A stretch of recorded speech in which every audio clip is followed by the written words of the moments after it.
In today's video, I'll teach you how to add items to Amazon cart. First of all, launch open any browser of your choice. You can see over here I've opened Google Chrome. Now click on the search bar and type in amazon.com, press enter. After you do that, you'll be led to the official website of Amazon. Make sure you're logged into your account. So if you want to add the items to the cart, it is actually very simple.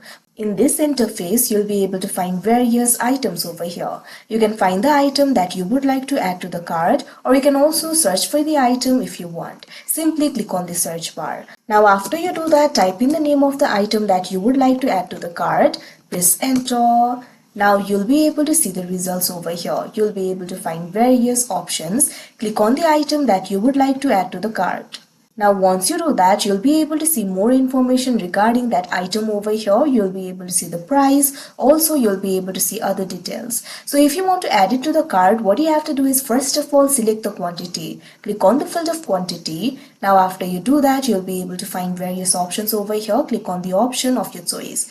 Now once you select the quantity, click on this option add to cart that you can see on the screen. Now you can see over here this item has been added to the cart. You can also go to the cart if you want. Simply click on this option, go to cart. After you do that, you'll be able to see all the items that you've added to cart over here. So like this, you'll be able to add the items to cart. So that is how you add items to Amazon cart. I hope you found this video helpful. Thank you for watching.